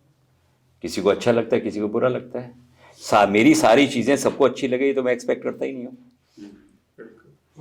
और जब किसी को बुरा लगता है तो इसका मतलब आप तरक्की कर रहे हैं, क्योंकि पीछे आपके आने वाले अगर आपका पीछा करेंगे तो आपके पीछे हैं पहले, तो फिर आपके आड़े नहीं आ सकते क्योंकि वो आपसे पीछे हैं, और वो नहीं होंगे तो आप तरक्की नहीं करेंगे। कई ट्वीट्स आप कैसे होते हैं जो जैसे बताइए मुझे। धार्मिक संभाव को, जैसे हिंदू धर्म के बारे में आपने लिखा। मैं एक हिंदू हूँ, प्राउड टू बी हिंदू। वो तो सब करते हैं, मुझे जो हिंदू धर्म से, पालन करता है वो हाँ, मैं तो कहता हूँ हर इंसान को अपने धर्म से प्यार होना चाहिए। ऐसा बताने की जरूरत क्यों पड़ती है कि हम हिंदू हैं? इसमें बताने में क्या गलत बात है? सबको पता है। मैं गजेंद्र चौहान हूँ, मैं जब किसी से मिलता हूँ मैं कहता हूँ मैं गजेंद्र चौहान हूँ, तो इसमें बताने में क्या गलत है? हाँ, तो फिर पता ही है सर इनको, फिर उसको बताएं क्यों चीज़? बताने से गर्व महसूस होता है मुझे। शायद कोई ऐसा भी हो जिसे ना पता हो। Proud to be Hindu. Cricketers क्यों लिखते हैं पीछे proud to be Indian, proud to be Pakistani? वो तो फैंस लिखते हैं ना सर, वो तो नहीं, उनकी टी शर्ट पे लिखा होता है पीछे, आप देखिए ना। इंडिया नाम लिखा होता है, वो टीम वो तो का कंट्री का नाम है। हाँ। नहीं, बताने में क्या आपत्ति क्या है? तो फिर उसमें विवाद खड़े होते हैं सर। क्या विवाद खड़ा होता है? अरे भाई मैं हिंदू हूं, ये बताने में क्या विवाद है? क्वेश्चन तो है ना, विवाद क्यों खड़े होते हैं, ये है क्वेश्चन। ये विवाद खड़े करने वाले जाने, मुझे क्या पता, उनसे पूछिए आप ये प्रश्न। अच्छा सर, जैसे एफटीटीआई यहाँ पे जब ये अपना सुपा बना सर, जी आपने इसकी बिल्डिंग को देखा होगा, अद्भुत है सर ये, जी। बहुत अच्छी बिल्डिंग जी। है बनाई हुई है, इसके डिपार्टमेंट्स भी काफी चीजें हैं, लेकिन ये जब से बना है इसमें जो बच्चे हैं वो हमेशा अनसेटिस्फाई से ही रहे हैं सर, हम काफी साल से इसको कवर कर रहे हैं, तो उनकी जो प्रॉब्लम्स हैं बच्चों की, उनकी जो डिमांड्स हैं वो कैसे फुलफिल होंगी? आपका कोई रोड मैप आपने कुछ दिमाग में सोचा है इस बारे में? क्योंकि उनके लिए सबसे बड़ा इशू तो हॉस्टल की समस्या है। मैंने बच्चों को कह दिया है, आपकी कोई भी समस्या हो आप डायरेक्टली मुझे अप्रोच कर सकते हैं। अच्छा, मतलब अवेलेबल है उनके? डेफिनेटली। अगर बॉसेस अवेलेबल नहीं होंगे तो समस्याएं कैसे सॉल्व होंगी? पता कैसे चलेगा? कल ही हमने 3-4 बच्चों की जो छोटी छोटी प्रॉब्लम्स थी बुला के सामने करके कर दिया। और मैं एक चीज़ में और बिलीव करता हूँ, मैं आज आपको ये ऑन रिकॉर्ड बोलना चाहता हूँ, फाइल पे लिखने से अच्छा उस आदमी को बुला लो सामने, क्योंकि मैं फाइल पे लिख के भेजूंगा, वो दूसरे ऑफिस जाएगी, 2 दिन पड़ी रहेगी, फिर तीसरे दिन दूसरे ऑफिस पड़ी रहेगी, वो घूमती रहेगी और रिजल्ट नहीं निकलेगा। रिजल्ट निकालने के लिए आदमी को बुला लो सामने, बात कर लो भाई, अभी फाइल कंप्लीट हो जाएगी। ये मेरा पैटर्न पहले से है, जो मैं कोशिश करूंगा यहाँ भी लागू हो। काफी चर्चा में रहा है पहले पिछले साल में, काफी यहाँ पे बच्चों को काफी देखिए ऐसा होता है, प्रॉस एंड कॉन्स सब जगह होते हैं। हो सकता है मेरे साथ भी हो कल आने वाले समय में, महीने 2 महीने में 4 महीने में, पर उसका सॉल्यूशन ढूंढना हमारा फर्ज है। जो कुर्सी पे बैठा है उसका फर्ज है कि उसका सॉल्यूशन निकाले। तो मैं कोशिश करूंगा कि उसका सॉल्यूशन हाथ के हाथ उनको दूं, उसके लिए उनको वेट ना करना पड़े। किसी के अगेंस्ट जाएगा, किसी के फेवर में जाएगा, तो जिसके अगेंस्ट जाएगा वो तो बुराई करेगा ही। अभी मान लीजिए मैं आपसे ये कहूं कि 4 स्टूडेंट हैं, उन्होंने टाइम पे फीस भर दी, ठीक है, 2 ने नहीं भरी, और 2 का क्लॉज आता है कि इसको पेनल्टी के साथ आप इस तारीख तक भर सकते हैं। वो कल आके मुझसे ये कहें कि भाई मुझे भी बगैर पेनल्टी के भर दो, तो मैं कैसे अलाउ करूँगा? ये इनके साथ इनजस्टिस होगा, 4 के साथ होगा कि नहीं होगा? या तो इनके साथ भी पेनल्टी डेट जो दी है उससे पहले कर देना चाहिए था। अब इनको पेनल्टी भरने में तकलीफ है तो बुराई करेंगी ना, वो तो कहेंगे हमसे तो अन्याय हुआ है। अन्याय इसलिए हुआ कि आपने प्रोटोकॉल फॉलो नहीं किया। ये मैं एक एग्जांपल दे रहा हूँ। तो जो रूल होता है, लॉ ऑफ द लैंड है, वो सबके लिए बराबर है। आपके लिए भी बराबर है, मेरे लिए भी बराबर है। अभिव्यक्ति की आज़ादी आपको है तो मुझे भी है। कानून जो नॉर्म्स बने हुए हैं किसी भी यूनिवर्सिटी के, कॉलेज के, इंस्टीट्यूशंस के, वो सबके लिए बराबर होते हैं। जैसे इन्होंने अभी बताया कि सुपवा जब से एस्टेब्लिश हुआ है यहाँ जी, पे, जी। बहुत उम्मीदें थी, हमें ये लगा था बहुत बड़ा इंस्टीट्यूशन आ गया है और पता नहीं इसका कितना नाम होगा। जैसे IIM आया है रोहतक में, तो यूं ही सुपवा का था पहले तो, लेकिन जो आज तक का देखा है उसमें कमियां एडमिनिस्ट्रेशन की रही हैं, जो उम्मीद करेंगे आपके टाइम पे पूरी हों। आपने भी अभी विश्वास जताया है ये, तो सेम चीजें, कभी धरने, कभी प्रदर्शन, और उससे ब्रांडिंग का आपने एक वर्ड यूज किया कि ब्रांडिंग की कमी है। आपने ये भी बताया कि एक भी अगर यहाँ से स्टार बन जाता है तो ऑटोमेटिकली वो बूस्टअप होगा, लोग जानने लगते हैं उस जगह को, कहाँ से आए। इन चीजों की बहुत जरूरत है। एक इन्फॉर्मेशन से हम आपसे शेयर कर रहे हैं। ये अभी तक ब्रांडिंग ये धरने प्रदर्शनों की है जी, बस इतना ही कोई है। बड़ी उपलब्धि नहीं आई, कोई मुझे डायरेक्ट यहाँ से निकला। क्या मैं जिम्मेदार हूँ इस बात के लिए? बिल्कुल नहीं, बता रहे हैं इन्फॉर्मेशन हम से हम ये कह रहे हैं, आपकी इन्फॉर्मेशन ये बता रहे हैं। मैं आपसे यही कह रहा हूँ कि मैं आया हूँ, मेरे लिए भी चैलेंज है, वो मेरे लिए भी चैलेंज है। ये कोई प्रेस कॉन्फ्रेंस नहीं है सर। ये मेरे लिए ये मेरे लिए भी चैलेंज होगा। सूचना देने का एक तरीका हो। नहीं, अगर 1 साल के बाद हम इसी टॉपिक पे बात करें हाँ, तो आप मुझसे शिकायत कीजिएगा। मैं जागा हुआ हूँ भाई मेरे, मैं सोता नहीं रहता हूँ। मैं कोई जिम्मेदारी लेता हूँ। मुझसे एक बहुत बड़े जर्नलिस्ट ने पूछा था कि ये एफटीआई का जॉब कब छोड़ोगे। मैंने कहा मेरी सरकार ने मुझे आदेश दिया है, मैं एक सिपाही हूँ। कल आर्मी में जाने वाला बोले कि मैं बॉर्डर पे नहीं जाऊँगा, नहीं लड़ूंगा, तो फिर देश का क्या होगा। मैं देश का सिपाही हूँ, मैं सरकार का सिपाही हूँ। सरकार ने एक जिम्मेदारी दी है, मैं उसे निभा के रहूँगा। जब तक सरकार नहीं कहेगी वापस आ जाओ, तब तक नहीं जाऊँगा। मैं अपनी ज़िंदगी में बहुत जिम्मेदार आदमी हूँ, ये भी मैं बता दूँ। तो उस जिम्मेदारी को पूरी इंटेंसिटी जो मेरे अंदर है, आज आपको एक छोटा सा प्रसंग शेयर कर लेता हूँ इसी बारे में। मैं अमिताभ बच्चन साहब के साथ बागबान शूटिंग कर रहा था। छोटा सा सीन था, क्योंकि रवि चोपड़ा साहब मुझे अपने प्रोजेक्ट से बहुत लक्की मानते थे। मैंने उनके बहुत सारे सीरियल बहुत लीड में किए हैं, तो हमेशा उनका ये रहता था कि हर प्रोजेक्ट में गजेंद्र मेरा होना चाहिए। तो उन्होंने मुझसे, पहले तो दूसरा रोल था मेरा, फिर दूसरा किया, वो भी डेट फंस गई, तो लास्ट में एक ही वो बचा था। हाँ जी, कार वाला सीन था। हाँ नहीं, पहले मुझे जो दिया गया था वो अमिताभ बच्चन के बॉस का दिया था, जो उसने किया, क्या नाम है इसका, जो बैंक में मैनेजर होता है जो। तो बच्चन साहब ने बोला कि गजेंद्र की स्किन बहुत यंग है, वो मेरे से बड़ा नहीं लगेगा, तो मेरे ऐसा एक्टर चाहिए जो मेरे से बड़ा लगे स्क्रीन पे। तो अवतार गिल ने फिर बाद में किया था, ठीक है। फिर उसके बाद में मुझे दिया गया जो अनंग देसाई ने किया था, जो बुक ये होता है। उन दिनों में 3 सीरियल बीआरके कर रहा था, तो वो डेट फंस गई। तो फिर मुझे रवि चोपड़ा साहब ने कहा कि तू छोड़ दे, मैं देखता हूँ आगे। फिर अचानक एक दिन फ़ोन किया, एक ही सीन है लेकिन सीन बहुत इंपॉर्टेंट है, तो ये तू कर दे। मैं बोला ठीक है, मेरे तो घर की कंपनी थी वो। मैंने वो सीन किया। कई बार लोगों ने पूछा इतना छोटा सीन क्यों किया। मैं अपने घर में कुछ भी करूं, मेरा घर है वो, मुझे आदेश हुआ है मेरे बॉस का कि ये कर दो, मैंने किया वो। जब बच्चन साहब 9:30 आने वाले थे, मुझे कहा गया, देखिए मैं, ये बहुत बड़ा उदाहरण है मेरी ज़िंदगी में भी। 9 बजे मैं पहुंच गया, तो बच्चन साहब 9:28 हो गए। मैंने कहा तो लेट हुए। 9:29, 9:30 हो रहा था और उनकी गाड़ी एंटर होती है एग्जैक्ट 9:30। वाई। अब मैंने स्क्रिप्ट ली और मैंने बच्चन साहब से कहा, मैं कुर्सी उनके बराबर में लगाया, मैंने कहा सर मैं I want to do rehearsal. उन्होंने कहा आ जाओ। उस सीन की रिहर्सल की। तो मैंने बातों बातों में उनसे कहा कि sir I am suppose to do that my heart is not allowing me to do. उन्होंने कहा व्हाट। मैंने कहा I am suppose to hit you in the scene.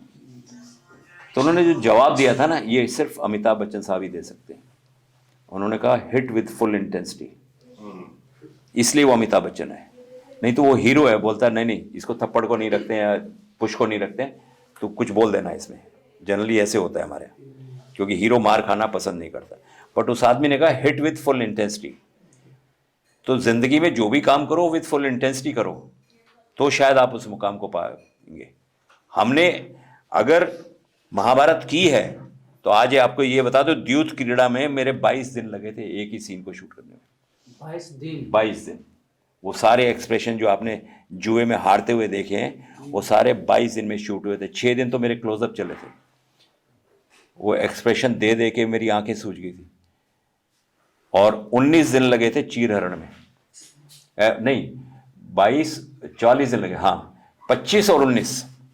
एक सीन में 25 दिन लगे थे, एक में 19 दिन लगे थे। 44 दिन में 2 सीन शूट हुए थे। कपिल शर्मा शो में आपके सारे वो एक्सपीरियंस जो सबके सुनाए मैंने, हाँ कुछ सुनाए उसमें। कपिल शर्मा शो में भी जब मुझे बुलाया गया तो थोड़ा अंडर एस्टिमेट कर रहे थे कि मेरा मानना है कि आर्टिस्ट में हर फ्लेवर होना चाहिए।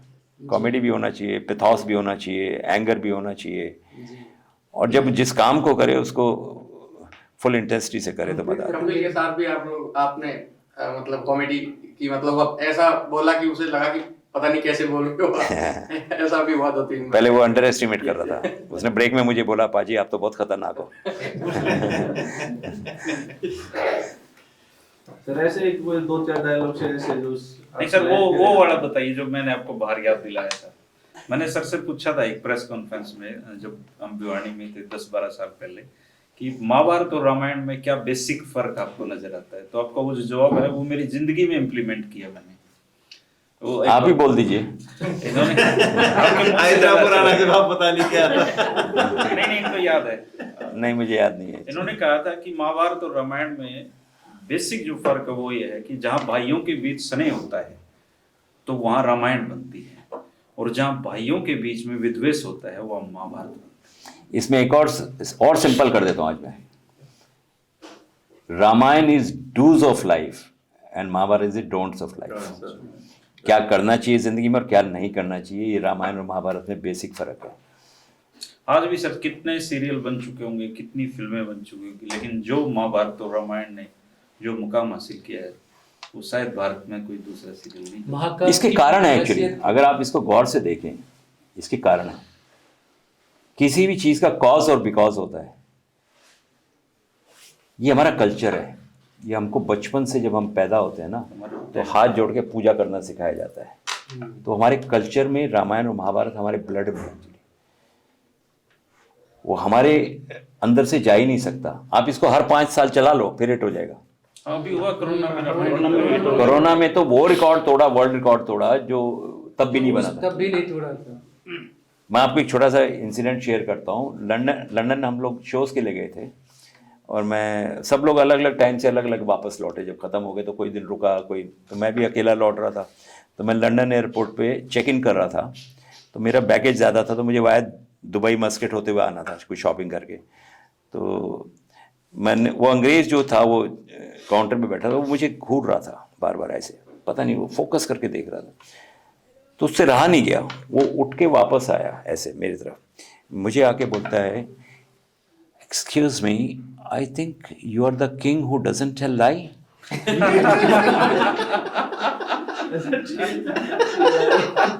आप ये सोचिए कि हमारी सभ्यता और संस्कृति ने कितनी गहरी मार मारी है उनको। कहाँ तक अंग्रेज, बीबीसी पे जहाँ पे हिंदी प्रोग्राम अलाउड नहीं है टेलीकास्ट, महाभारत, रामायण नहीं, महाभारत 6 बार टेलीकास्ट हुआ और हिंदी में हुआ। वो अलाउ नहीं करते हिंदी प्रोग्राम को उस चैनल पे, बीबीसी के मेन चैनल पे हिंदी प्रोग्राम ही अलाउड नहीं है। 6 बार टेलीकास्ट हो चुका है, शायद उसके, जहां तक मुझे पता उसके बाद भी हुआ होगा। जो फॉलोइंग इंडिया में है, विदेशों में तो कमाल है। इस दोनों सीरियल ने भारतीय संस्कृति को दुनिया भर में फैला दिया, एक पहचान दी, एस्टैब्लिश। और महाभारत के साथ ये हुआ कि जो कंपनी बना रही थी ना वो बहुत परफेक्ट, ये हमारा सौभाग्य कि चोपड़ा साहब जैसे आदमी को ये बनाने को मिला, वरना ये इस फॉर्म में नहीं आता तो ये शायद इतना पॉपुलर भी नहीं होता। आर्टिस्टों का सिलेक्शन, सेट्स का सिलेक्शन, डायलॉग्स, ये वो सब लिखे गए सारे। मैं आपको एक छोटा सा इंसिडेंट और शेयर करता हूँ। एक दिन मैंने रवि चोपड़ा साहब से कहा कि मेरी मोजड़ी यहाँ से फट गई है, मेरे वॉक में फ़र्क आ रहा है चलते हुए। तो उन्होंने ड्रेसमैन को बुलाया, उन्होंने बोला ये गजेंद्र की मोजड़ी ख़राब हो गई है, ये ऑर्डर क्यों नहीं दिया? बोला सर ऑर्डर दिया हुआ, कल आएगी। उस दिन 200 जूनियर आर्टिस्ट थे और 40-42 मेन आर्टिस्ट थे। उसने कहा पैकअप, जब मोजड़ी आएगी तभी शूट करेंगे। मेरे राजा का वॉक ख़राब कैसे होगा? ये परफेक्शन थी उसमें, वरना 200 आदमी के पेमेंट करना, जूनियर आर्टिस्ट की 42 आर्टिस्टों का दिन खराब होना, पूरा सेट का दिन खराब होना, ये हर डायरेक्टर नहीं कर सकता। एक मोजड़ी की वजह से जो टूटी हुई थी, कोई और होता बोला यार थोड़ा सील के जरा चल लो यार, आज मैनेज कर लो, जो कि जनरली होता है, उस आदमी ने इतना भी कॉम्प्रोमाइज़ नहीं किया। तो ये कारण है परफेक्शन का। कोई भी शॉट आप उठा के देख लीजिए, कोई डायलॉग उठा के देख लीजिए, आपको ऐसा लगेगा कि शायद ये इसी के लिए बना है। और मेरा तो इसके आगे एक और कहना है, इसको छापिए कल, कि हिंदुस्तान के स्कूलों के कोर्स पाठ्यक्रम में महाभारत और रामायण होनी चाहिए। हम जनरेशन जब चेंज होती है 5 साल के बाद, या तो ये रीटेलीकास्ट हो हर 5 साल के बाद दूरदर्शन के माध्यम से, क्योंकि दूरदर्शन ही एक ऐसा चैनल है जो घर घर पहुंचता है, फ्री ऑफ कॉस्ट पहुंचता है। दूरदर्शन के माध्यम से हर 5 साल के बाद रामायण और महाभारत रीटेलीकास्ट होना ही चाहिए, और ये देश के पाठ्यक्रम में आना चाहिए, क्योंकि हमारी सभ्यता और संस्कृति है, हमको अगली जनरेशन को दे के ही जाना है। हम लोग शायद इस दुनिया से चले जाएंगे, लेकिन अब रामायण और महाभारत हमेशा जीवित रहेगा, ये कल्चर से जीवित रहेगा। मैं एक महाभारत का एक कमाल का डायलॉग है जो मोदी साहब को बहुत पसंद है। ये डायलॉग ये कहता है, जैसे भीष्म पिता, मैंने हर वक्त अपने आप को थोड़ा मजबूर दिखाया कि मैं हस्तिनापुर के पाए से बंधा हूँ, प्रतिज्ञा से बंधा हूँ, लेकिन उनका कहना ये है कि कोई भी पुत्र, कोई भी प्रतिज्ञा, कोई भी परंपरा राष्ट्र से बड़ी नहीं हो सकती। उनका कहना है कि प्रतिज्ञा भी तोड़ देनी चाहिए अगर राष्ट्र की बात सामने आती है तो, तभी तो नेशन फर्स्ट होगा। तो आपने अगर प्रतिज्ञा ले ली तो राष्ट्र को बर्बाद कर दोगे क्या? ये महाभारत का संवाद है, संदेश भी है उसमें। ये बहुत बड़ा संदेश है। जो आखिरी समय में जो सैया पे हाँ, होते शैया हैं के और ऊपर। आखिरी समय का जो उनका डायलॉग है correct। वो पूरे कोई महाभारत भी का पुत्र, कोई भी पिता, कोई भी conclude है परंपरा, कि कोई भी प्रतिज्ञा राष्ट्र से बड़ी नहीं हो सकती। क्या लिखा है लिखने वाले ने भी। और महाभारत के हिट होने में डॉक्टर राही मासूम रजा साहब का राही बहुत मासूम बड़ा हाथ है। भाव को समझ करके लिखना। मैं एक और आपसे शेयर करता हूँ, आपके काम आएगा। ये आपने कहीं भी नहीं सुना होगा, ना कोई आपको बताएगा। आपने महाभारत शुरुआत होती है मैं समय हूँ, ये कैसे आया? ये आपको आज तक किसी ने नहीं हाँ, बताया नहीं, होगा। किसी ने नहीं, कहीं मीडिया में भी नहीं आया। डॉक्टर राही मासूम रजा साहब ऑफिस आते थे सुबह 9 साढ़े 9 बजे BR साहब के यहाँ, और वहाँ टीम थी एक राइटर्स की। तो उन दिनों महाभारत का कॉन्सेप्ट चल रहा था और उसमें ये डिसाइड हो रहा था कि इसका नैरेटर कौन होगा। तो जैसे हम लोग आया था तो उसमें अशोक कुमार जी कहानी सुनाते थे और उसके बाद सीरियल शुरू होता था और एंड में भी बोलते थे। तो इन्होंने डिसाइड किया कि जो सबसे ज़्यादा माइथोलॉजिकल कैरेक्टर किया है देश में उसको लेते हैं। तो NT रामाराव उनका नाम फाइनल हुआ, NTR साहब का। तो क्योंकि उन्होंने दुर्योधन भी किया, युधिष्ठिर भी किया, कृष्ण भी किया, बहुत सारे माइथोलॉजिकल 110 रोल किए उन्होंने माइथोलॉजिकल। तो फिर किसी ने कहा कि सर ये तो साउथ इंडियन है, नॉर्थ में पता नहीं इनको कैसे एक्सेप्ट किया जाएगा, और महाभारत तो पूरे देश में जाएगी। तो चोपड़ा साहब को ये आइडिया अच्छा लगा, ये तो सही सजेशन है। तो फिर करते करते बात आके अटकी दिलीप कुमार साहब ने, ये दिलीप कुमार साहब को लेते हैं इसका नैरेटर, वो फाइनल हो गए। फिर किसी ने आके बोला सर ये कॉस्ट्यूम ड्रामा है, कॉस्ट्यूम ड्रामा में दिलीप साहब सिविल ड्रेस में आके हिंदी उर्दू मिक्स करके बोलेंगे तो अच्छा नहीं लगेगा। ये फिर उनको चोपड़ा साहब को लगा कि यार बात तो सही है। और चोपड़ा साहब की खास बात थी, चाय पिलाने वाला भी कुछ सजेशन दे देना उसको सुनते थे और उस पर गौर करते थे कि इसने बोला क्यों, इसके सवाल में ये प्रश्न आए क्यों। तो राही साहब जो है सुबह आ जाते थे, 1:30 बजे खाना खाने जाते थे घर, और उनकी धर्मपत्नी जो है अलार्म लगाती थी, वो सो जाती थी, मतलब 11 साढ़े 11 काम करके 1-2 घंटा सो जाती थी, आराम कर रही है, तो अलार्म लगाती कि राही साहब आने वाले हैं 1:30 बजे। तो राही साहब 1:30 बजे पहुँचते थे। ये सिलसिला चलता रहा। एक दिन क्या हुआ, अलार्म बजा ही नहीं, और राही साहब सुबह 4 साढ़े 4 बजे उठ के महाभारत लिखा करते थे।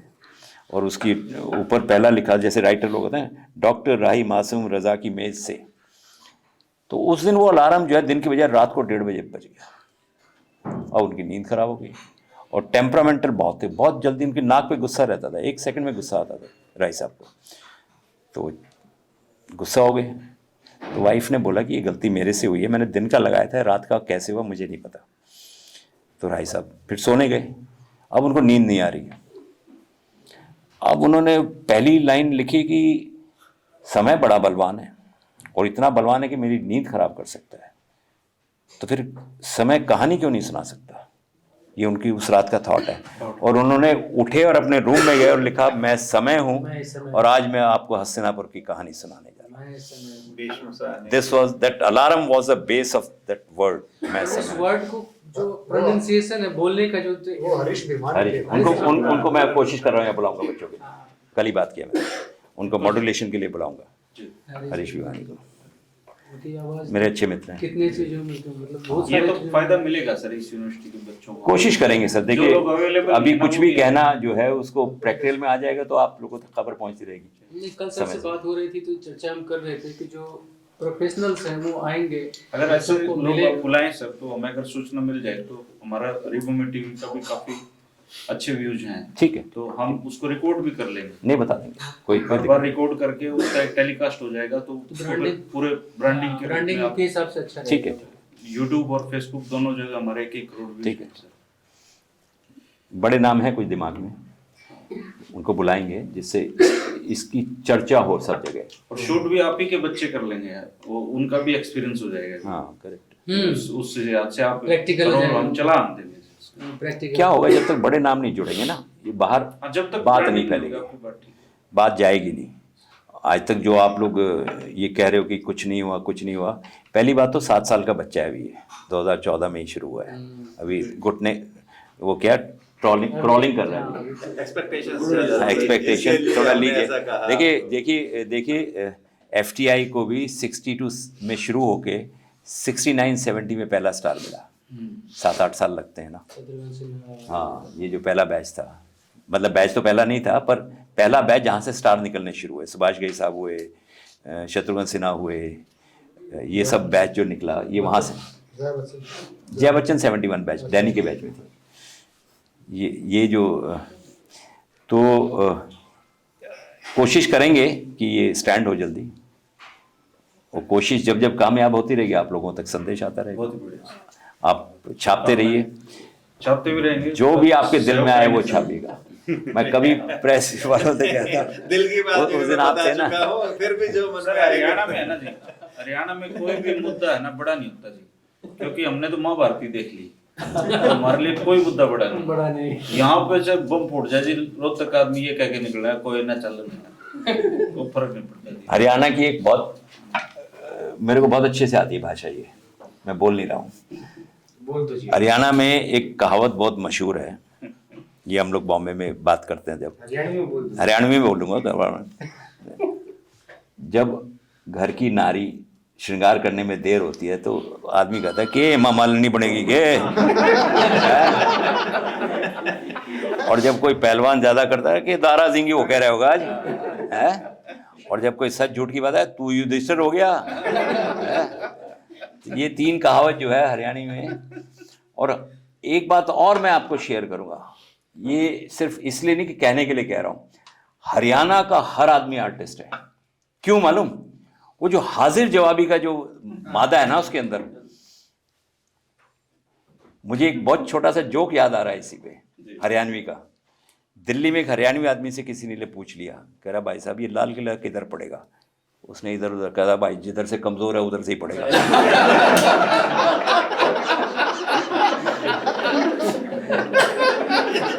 तो ये स्पॉन्टेनिटी हिंदुस्तान में नहीं मिलती कहीं भी। लेकिन मैं यहाँ पे आपको कहना चाहूंगा, आप टच में हैं बॉलीवुड के अच्छी तरह से। जितने भी आजकल हम सीरियल देख रहे हैं या मूवी देख रहे हैं, अगर किसी को गलत कैरेक्टर दिखाना होगा ना, कोई उसी को हरियाणवी बुलवाना शुरू कर देंगे।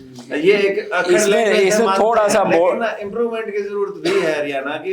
इतने बुरे लोग नहीं है हरियाणा, नहीं बुरे जो कि अब दिखाए जा रहे हैं। देखिए ये लैंग्वेज हरियाणवी जो है, बोली है, लैंग्वेज तो नहीं कहूंगा, ये बोली जो है ना, ये अच्छी भी है। उसको सिर्फ नेगेटिव में ना जाए, उसके लिए आप जो भी कुछ कर पाए वो करना सर। हो रहा है अभी नेगेटिव। ये जो कड़कनेस है ना हरियाणवी भाषा की, जो कड़कनेस है ना, उसको लोग दूसरी तरह से ले रहे हैं। इसमें मिठास बहुत है, समझने वाला चाहिए। और के हिसाब से देखें तब इसके अंदर मिठास बहुत आएगी सर। जब दादी का हाथ सीट पे रखा जाता है ना, हाँ, तो उससे हृदय एकदम पिघल जाता है। मैं ये हमेशा कहता हूँ, जो शक्ति कपूर या अनुपम खेर हरियाणवी बोलते हैं, सारी गलत बोलते हैं। वो आधी राजस्थानी मिक्स कर देते हैं। जो यहाँ की आर्टिस्ट है, मेघना मलिक है, वो बहुत अच्छा बोलती है। अपना रणदीप हुड्डा बहुत अच्छा बोलता है, राजकुमार राव बहुत अच्छा बोलता है। ये इस जमीन के हैं ये लोग। यशपाल शर्मा है, हाँ। पर ये बड़ी अच्छी बात है कि यहाँ से अब आर्टिस्ट निकलने लगे हैं हरियाणा के। जयदीप अलावत, हाँ, वो अभी शायद मुंबई पहुंचा नहीं है, वो दिल्ली है अभी। दिल्ली से उसने वेब सीरीज की है। मैं बहुत अच्छी बोलता हूँ, लेकिन मुझे किसी ने यूज नहीं किया हरियाणी भाषा। मैं मैड्रास का एक सीरियल कर रहा था, धर्म करम। कुट्टी पद्मनी उसकी प्रोड्यूसर थी, साउथ इंडियन तमिलियन। तो उसमें उसने मेरे को बोला कि कुछ अलग करो, तो मैंने हरियाणी भाषा बोली पूरे सीरियल में। तो मेरे को कहने लगी ये कहाँ से सीखा आपने? मैंने कहा हमारे गांव में आइए फिर बताऊंगी। अब उसको बेचारी को मैं कैसे समझाऊं? ऐसे रीजन ही है सर कि आपकी जड़ें हरियाणा से। यस, नहीं मेरी भाषा दिल्ली में जब गांव में है यही भाषा। दिल्ली भी हरियाणा ही है। आपने बताया कि 23 फिल्में आपने मलयालम की जी, तो ये मलयालम कब सीख ली सर? नहीं, उसके लिए सीखने की आवश्यकता नहीं होती किसी कलाकार को। देखिए मैं फिर नहीं, हाँ डबिंग करते हैं वो लोग, बट क्या होता है एक्सप्रेशन वैसा ही देना पड़ता है। अभी हिंदुस्तान की कोई भाषा होगी जिसमें मैंने काम नहीं किया, कश्मीरी में मैंने 13 एपिसोड का एक सीरियल किया। पंजाबी में मैंने फिल्में की। हरियाणवी में 85 में एक फिल्म की थी शोना, ये घरोंडा के पास करनाल मधुबन चौक है वहाँ पे, वहाँ वो मंदिर और मस्जिद है एक, उसमें गाना किया था गोगा पीर जी का। उसमें हाँ, उसमें पिक्चर की थी 85 में। चंद्रावल से भी पहले की है वो, शायद चंद्रावल 88 में आई शायद, वो 85 में मैंने की थी। हरियाणा का ही आदमी था, आनंद कुमार, उसने बनाई थी। उसके बाद राजस्थान आ जाओ, मैंने करीब 29 फिल्में की हैं। I was number 1 star in Rajasthani films. और उसके बाद आ जाओ नीचे, गुजराती में भी 8-10 फिल्में की हैं, मराठी में 8-10 फिल्में की हैं, फिर उड़िया में 2 फिल्में की हैं, फिर बंगाली में 7-8 फिल्में की हैं, एसमीज़ में की हैं, भोजपुरी में की हैं बहुत सारी, 30 के ऊपर फिल्में की होंगी। फिर और कौन सा स्टेट रह गया? मध्य प्रदेश में तो कोई भाषा ऐसी है नहीं, वहाँ हिंदी है वहाँ तो। उत्तर प्रदेश में भी यही चलता है। असमी और ये रहेगी, एसमीज की ना, आसाम की बंगाली असमी हो गया, बंगाली की, साउथ सारे हो गए, साउथ की चारों की है, वो सारे हो गए सर। तमिल, तेलुगु, कन्नड़ा और मलयालम, सारी चारों लैंग्वेज में फिल्म की। ये ऐसा होता है, इसके 2 तरीके होते हैं। अब जैसे आप कैसे हैं, 1 2 3 4, अब मैंने वही एक्सप्रेशन उतने फील्ड में दे दिया। ठीक है। उसके लिए कोऑर्डिनेटर रखते हैं हम लोग वहाँ, वो हमको बताता है कि आप हिंदी में बोल दो, हम इसको मलयालम में डब कर देंगे।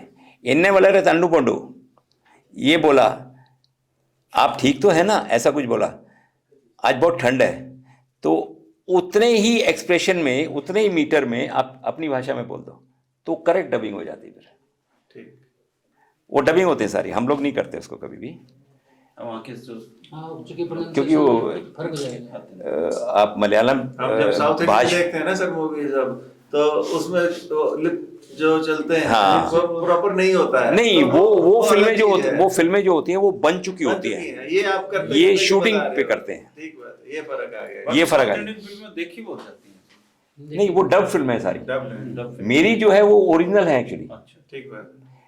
कन्नड़ा एक ऐसी भाषा है देश के अंदर जिसमें डब फिल्में अलाउड नहीं है। अच्छा जी। कन्नड़ में, कन्नड़ में आप वहाँ की फिल्म को डब करके वहाँ चलाएंगे, वो अलाउ नहीं करते। वहाँ का जो सिस्टम है वही अलाउ नहीं करता है, इसलिए वहाँ ओरिजिनल शूट रखना पड़ता है। जब सेंसर में जाता है तो वो ओरिजिनल पार्ट भी उनको दिखाना पड़ता है कि आपने शूटिंग किया वाकई में।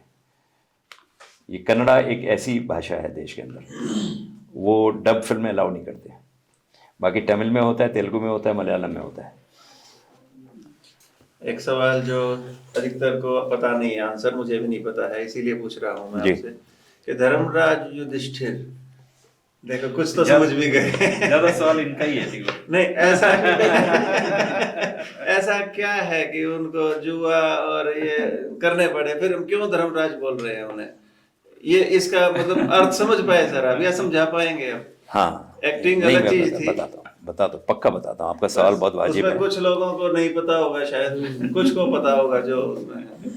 देखिए, एक तो हर आदमी का एक फेवरेट स्पोर्ट्स होता है, जी। तो शायद धर्मराज का जुआ रहा होगा, तो उससे फिर बहुत धर्मराज शकुन नहीं होने चाहिए। नहीं, सुनिए, नहीं, उससे कुछ खराब नहीं था उसमें। लेकिन जब जुए के लिए बुलाया गया, और बुलाया किसने?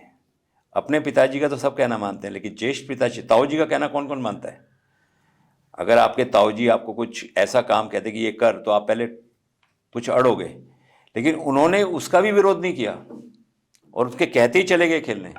और उन्हें पता था ये, देखिए, ये जो कहानियां हैं, जितनी भी हैपनिंग्स हैं, कहानियां हैं, ये हमको जीवन सुधारने के लिए कही गई हैं। वो आपने बताया डूज एंड डोंट्स का, आपने बहुत बढ़िया एग्जांपल दिया है अभी। ऐसे ही युधिष्ठिर जुआ खेलने गए ज्येष्ठ पिताश्री की आज्ञा पे, वो अपनी मर्जी से नहीं गए थे वहां। आप अगर सीरियल देखेंगे तो उनका आदेश हुआ था उनको, हाँ, उनका आदेश हुआ था कि आप आइए और जुआ खेलिए। और दुर्योधन कहता तो शायद नहीं जाते, शकुनी कहता तो नहीं जाते, लेकिन इनविटेशन जो है वो ज्येष्ठ पिताश्री ने दिया। सर वो इनविटेशन शकुनी ने ज्येष्ठ के थ्रू ही दिलवाया था, नहीं तो पहले दुर्योधन नहीं, उसके देखिए किसी के भी थ्रू दिलवाया हो, लेकिन कहा तो उन्होंने ना। अपने ताऊ की बात मानिए। ताऊ की बात मानी। लेकिन दांव पे तो खुद लगाया ना उन्होंने। नहीं, वो उठ नहीं सकता था ना जब तक वो आज्ञा नहीं करे। फिर भी ये एक उपस्थिति सी नहीं है बातें, ठीक है, वो तो स्टोरी व्यास- मान के हम उसको तभी करते तभी हैं। तो युधिष्ठिर भगवान का रूप नहीं हुए, कुछ कमी थी उसके अंदर ना। व्यास जी तभी तो उसके जो हीरो है श्री कृष्ण है। हाँ ये ठीक। महानायक, हीरो नहीं, महानायक। ये सब हीरो हैं, हीरो वो सब हैं। सुपर हीरो है। सारे करेक्टर मतलब स्ट्रांग है पूरे महाभारत। पूछे, सवाल बहुत कम पूछ रहे हैं आप लोग। सर आपने पहले ही मना कर रखा है कि सवाल नहीं पूछेगा कोई। नहीं, मैंने ये कहा था कि सुप्वा के विषय में मुझे अभी इतनी जानकारी नहीं है, मैं जानकारी ले रहा बहुत सारी हूँ। चीजें आप 2 पूछनी महीने बाद मेरे से बात कीजिएगा, देखिए मैं आपको आज भी आज आप FTI के बारे में पूछिए, मुझसे मैं बताता हूँ। FTA में आपका विरोध हुआ क्यों? है जी, इतना विरोध क्यों हुआ? राजनीतिक था अनुपम भी गए, सर, उनका मैं बताता हूँ।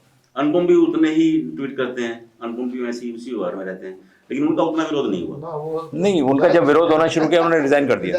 उन्होंने टर्म कहाँ पूरा किया, 10 महीने बाद तो रिजाइन कर दिया उन्होंने। मैंने तो टर्म पूरा किया। लेकिन आप तो गए जाते ही बवाल हो गया। नहीं, जाने से पहले ही हो गया। जाने से पहले ही हो गया। जैसे announce हुआ, गया ही नहीं था तभी बवाल हो गया। announce होते ही मैं बताता हूँ आपको, ये पूरा राजनीतिक था। और वहाँ के जो स्टूडेंट्स हैं, मैं फिर कह रहा हूँ, उनकी गलती नहीं थी। उनके पास जो फैसिलिटीज़ एडमिनिस्ट्रेशन की तरफ से या मैनेजमेंट की तरफ से होनी चाहिए थी, वो नहीं मिल रही थी उन्हें। अभी एक बच्चा अगर 3 साल का कोर्स करने जाता है और वो 8 साल बैठा रहे तो फ्रस्ट्रेशन लेवल तो बढ़ेगा ना आपका कितना टाइम वेस्ट हो रहा है।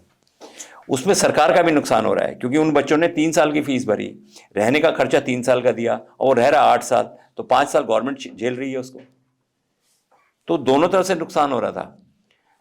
मुझे तो ये अचंभा होता है कि मुझसे पहले जो चेयरमैन रहे उन्होंने इस तरफ ध्यान क्यों नहीं दिया। हर समस्या का समाधान है दुनिया में। आप मेरा कुछ प्रॉब्लम है, हम बैठ के बात करेंगे, सुलझ जाएगा। लेकिन आप चिट्ठीबाजी करते रहोगे या मैं दूरी बना के रखोगे तो वो उसमें मनमुटाव बढ़ता जाएगा। मैंने सबसे पहले समस्या ही डायरेक्टर से ये डिस्कस की, ये प्रॉब्लम क्यों है 2007-2008। बोले जी इनका डिप्लोमा कंप्लीट नहीं हुआ, इन्होंने हॉस्टल ऑक्यूपाई किए हुए हैं, इन्होंने सिस्टम को ऑक्यूपाई किया है, जाना नहीं चाहते यहाँ से। मैंने कहा डिप्लोमा कंप्लीट होगा, इनको डेडलाइन दे दो। 31 मई 2016 उनको डेडलाइन दे दी कि इससे पहले जो करेगा, नहीं तो आपको हॉस्टल खाली करना पड़ेगा। इस पर थोड़ा सा बवाल हुआ, क्योंकि उनको आदत पड़ चुकी थी, वो सुनते नहीं थे किसी की। लेकिन उन्होंने उसको फॉलो किया और शायद 1 या 2 स्टूडेंट को सबके डिप्लोमा क्लियर हो गए। उनको फिर हमने सितंबर तक कंप्लीट किया। मैं फिर कह रहा हूं, मैं अगर यहां आया हूं और मैं स्टूडेंट का साथ नहीं दूं तो फिर ये मेरी बेवकूफ़ी होगी। ये बाय प्रोडक्ट स्टूडेंट है, जो करना हमको स्टूडेंट के लिए करना है। हम VC भी बने हैं तो स्टूडेंट की वजह से बने। अगर उस इंस्टीट्यूट में स्टूडेंट नहीं हो, वो स्टूडेंट आगे जिंदगी में कैसे बढ़ेंगे ये हमको देखना है, कहाँ तक बढ़ेंगे ये हमको देखना है। We are the guardian. आप अपने बच्चों का घर में करते हो ना, तो ये बच्चे भी हमारे वैसे ही हैं। छोटे छोटे बच्चे हैं 20-21 साल के। मैं तो हैरान होता हूँ कभी देख के। मैं तो कभी कभी ये अचंभा होता है, मैं एक स्कूल के फंक्शन में गया और 3.5 साल की बच्ची कंपेयर कर रही थी पूरे प्रोग्राम को। तो मैंने पूछा ये पिछले जन्म की तो नहीं कर रही है, ये टैलेंट इसका पिछले जन्म का इस जन्म में यूज हो रहा है। ये बच्चे, आज का जो कंप्यूटर लाइफ है ये बहुत एडवांस है हम लोगों से, हमारी जनरेशन से बहुत एडवांस है। बल्कि हमको उनको सीखने को मिल रहा है बहुत कुछ, तो हमको उनका साथ देना है सर। मैंने उन स्टूडेंट का साथ दिया और आप बिलीव करें, जैसे मेरा टेन्योर खत्म होते होते 17 बच्चे मेरे घर पे आके माफ़ी मांगे कि हमसे गलती होगी, आपको कंटिन्यू करो। मैंने कहा कंटिन्यू करना मेरे हाथ में नहीं है, ये सरकार का काम है, वो चाहेंगे तो कंटिन्यू करेंगे। तो मेरा टेन्योर मैंने पूरा, मीडिया ने कई बार ये लिखा कि मैंने वहाँ छोड़ा, कईयों ने लिखा रिजाइन किया। मैंने रिजाइन नहीं किया, मैंने छोड़ा नहीं। मेरा टेन्योर पूरा हुआ 3 साल का। उसमें 2 मिस्टेक हुई, वो आज मैं क्लियर कर देता हूँ। मेरा अपॉइंटमेंट हुआ 9 जून 2015 को, ठीक है। और कब से हुआ? 3 मार्च 2014 से। अब बताइए, 2015 में अपॉइंटमेंट हो रहा है और लेटर रेट्रोस्पेक्टिव है। बीजेपी गवर्नमेंट बनी 26 मई 2014 को, तो 3 मार्च तो कांग्रेस की गवर्नमेंट थी। इसका मतलब क्या कांग्रेस गवर्नमेंट ने मुझे अपॉइंट किया? वहां सिस्टम ये है कि आपका जब भी अपॉइंटमेंट होगा तो पिछला चेयरमैन जिस डेट को गया वहां से कंटिन्यू होगा। वो 3 साल का ब्लॉक पीरियड होता है। फिर 2015 में होने के बाद 7 जनवरी 2016 को मुझे काम करने का मौका मिला जब मैंने ज्वाइन किया। 3 मार्च 2017 को, 3 मार्च 2014 से लेके 2 मार्च 2017 को टर्म खत्म हो रहा है। तो 1 साल 2 महीना 26 दिन मुझे मिले काम करने के लिए। काम करने के लिए मैंने 4 GC की वहां पे, गवर्निंग काउंसिल मीटिंग, चारों 100% अटेंडेंस और 100% डिसीजन विदाउट एनी अपोजिशन उनको इम्प्लीमेंट किया। मैं तो कह रहा हूँ वो 1 साल भी मेरी जिंदगी का बहुत मार्वलस ईयर था। इतना काम किया 1 साल में, अगर मुझे 3 साल मिलते तो शायद कुछ और ही कहानी होती FTI की। बट और मुझे कहीं ना कहीं लगता कि सरकार को मुझे कंटिन्यू करना चाहिए था, पर वो इतना हंगामा, इतना पॉलिटिकल इश्यूज हो गए थे, मुंबई से ही विपक्ष के पास मुद्दे नहीं थे, उनको एक मुद्दा मिला, बेबी गवर्नमेंट थी बीजेपी की, नई गवर्नमेंट थी, उन्होंने कहा घेर लो इसको, इसी मुद्दे पे घेर लो। बल्कि कई नेताओं ने तो मुझसे कहा कि ये आपके अगेंस्ट नहीं है, ये गवर्नमेंट के अगेंस्ट हो रहा है, आपको टारगेट बनाया गया है सिर्फ। नहीं और तो मैं उस वक्त 34 साल का अनुभवी था फिल्म इंडस्ट्री का, क्या मुझे पता नहीं कि सिनेमेटोग्राफी क्या होती है, एडिटिंग क्या होती है, एक्टिंग क्या होती है, पर इशू बनाया गया उसको। अब जब आप मुंबई जाते हैं तो आप हर तरह की फिल्में करते हैं, लेकिन वो सारी की सारी फिल्में जो मेरे ऊपर लांछन लगाए गए वो सब के सब सेंसर बोर्ड ने पास की है, मैंने तो की नहीं। तो जो बोर्ड पास करता है उसमें कैसे सीन है ये मेरी जिम्मेदारी नहीं है ना, अगर खराब हो तो सेंसर बोर्ड को काटना चाहिए। तो उनका बेस लेके बड़े बड़े मीडिया हाउसेज ने मेरे को टारगेट किया, और जो मीडिया हाउसेज सरकार के खिलाफ थे उन्होंने तो और जोर शोर से शोर मचाया, पर उसका हुआ कुछ नहीं, क्योंकि गलती थी नहीं कहीं भी, पूरे पॉलिटिकल इशू था। अब बताइए राहुल गांधी जाने का क्या मतलब है वहाँ? एक चेयरमैन की पोस्ट ही तो है, एक इंस्टीट्यूट है, ऐसे देश में कितने चेयरमैन हैं, एक ही चेयरमैन को टारगेट किया जा रहा है। प्रेसिडेंट हाउस चले गए वो देने, मेमोरेंडम देने, इनको हटाओ इनको हटाओ, पार्लियामेंट में क्वेश्चन उठ रहा है एक चेयरमैन के लिए। केजरीवाल साहब खड़े हो गए, वो क्या नाम है उनका, वो जो सफेद से बाल वाले जर्नलिस्ट से पहले अभी फिर रिपोर्टर बन गए, आशुतोष अपने कमेंट कर रहे हैं। ये तो डिबेट का हिस्सा था ना। लेकिन मैं धन्यवाद करता हूं सरकार का कि बड़ी मजबूती से खड़ी रही, बहुत मजबूती से खड़ी रही, एक उदाहरण सेट किया कि जिसको लगाए उसको हटाएंगे नहीं। हम लोग परफॉर्मेंस बेस रखते हैं, और उसका रिजल्ट ये हो गया, जब अच्छा रिजल्ट आया मीडिया ने नहीं छापा, मीडिया ने नहीं ये छापा। मलाल है, ये दिल में दुख है मेरे, जो मेरे साथी है मीडिया में उन्होंने नहीं छापा, क्योंकि अगर वो छापा होता तो शायद कहानी कुछ और होती। CAG रिपोर्ट को नहीं छापा आज तक। आज आप थोड़ी देर बाद गूगल पे जाइएगा और CAG रिपोर्ट FTI 2017 बस इतना टाइप कीजिए और पढ़िए उसको जरा। उसमें अगर मेरे नाम के साथ नहीं लिखा हो तो जो बोले मैं हार लूँगा, क्लियर कट लिखा, उसको नहीं छापा लोगों ने। भाई वो तो सबसे ऑथेंटिक है, मैं घर में तो CAG रिपोर्ट नहीं बनाता ना, सरकार की रिपोर्ट। तो सरकार की रिपोर्ट है जो पार्लियामेंट में सबमिट हुई। एनीवे, गॉन इज गॉन, पीछे मुड़ के ना देखें। अब हम कहानी आगे चलते हैं, सुपवा की तरफ चलते हैं, और सुपवा में कोशिश है जी नहीं, अच्छी बात है, अच्छी बात। देखिए नहीं, अच्छा किया तो अच्छा लिखिए, बुरा किया तो बुरा लिखिए, कोई मलाल नहीं है उसमें।